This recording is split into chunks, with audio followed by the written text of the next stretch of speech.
So I'd like to announce a new Perlmonger group. We now have hardware.pm. Thanks to Jay Hanna, we have a mailing list. I have an organizational unit on GitHub, so there definitely will be, owner bit spread like water if you come. And you can use apparently cool new tools, thanks Gene Hack, to build us nice websites, So anyway, hardware.pm, it's non-geographical, obviously. So anyway, join up.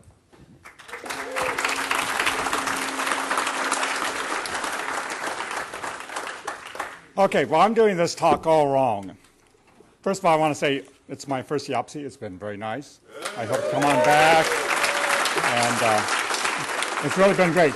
But usually when you do a talk, you write it and you polish it, and then you maybe present it to yourself in the mirror or to your spouse or to your boss, and then you present it in front of a whole group. Well, I did this one hastily, and I'm presenting to the whole group, and will eventually present it to my boss. So the title of my talk is, I hate this slide, but I still can use it to my advantage. And as you can tell, I'm doing bioinformatics at Purdue.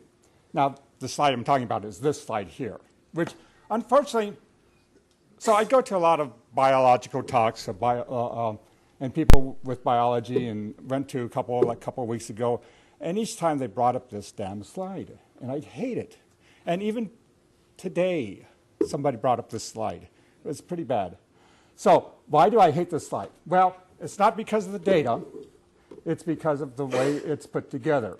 So we have the cost of sequencing, and you can see that there's an inflection point, and it's really gotten really, really cheap lately.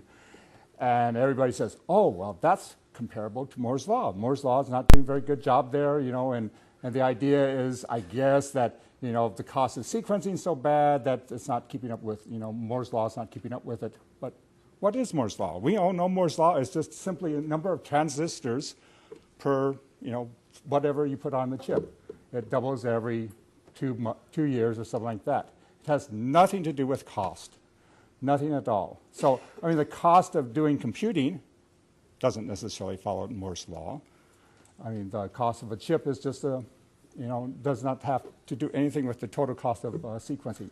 Or, the speed of computing has nothing to do with how fast I can get things done. I could have better algorithms. I could have worse algorithms. I could do multi-CPUs or not anything else at all. Anyway, this is my big bugaboo. I keep talking to my boss about it. He says, just get over with it. They just mean Moore's Law. And I say, well, why don't they use an exponential function? Say, sequencing is not following an exponential function.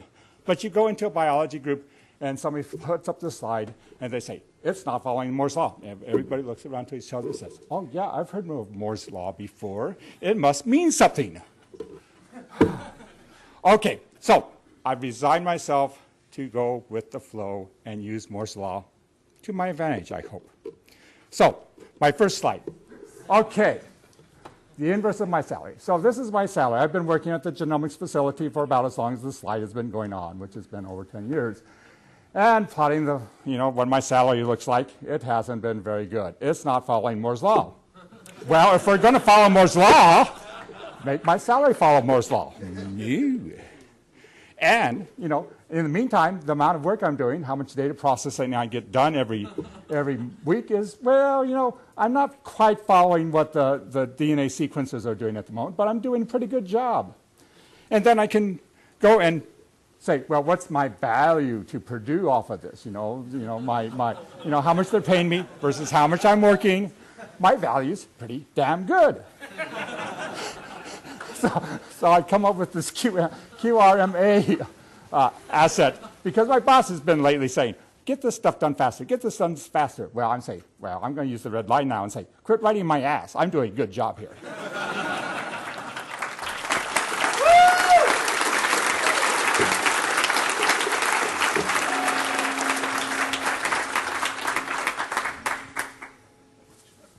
Hello again. I'm still Udall. We've already had a show of hands of who's their first time here. But who is it among the first time here that this is actually your first interaction with the Perl community at large? Big show of hands, please. It's a lot of people. Now that you're here, don't disappear. I give this talk every year at YAPC when I can, and you don't have to wait till the next YAPC. I know you're all coming back to YAPC. You're inspired. But you want that fix of social interaction during the year. And we have IRC, we have Pearlmongers. We'll help you start a Pearlmongers group if you don't have one nearby. And there's just lots and lots of options, real-time, semi-real-time, face-to-face. And now there's documentation for it. On anything from Perl 10 on, you can say Perl Doc space Perl Community. And we've got a whole lot of options for you there. Or you can just ask me, and I'll tell you how to get your fix. So I know I'll see you all again very soon, and I love you all madly. Thank you.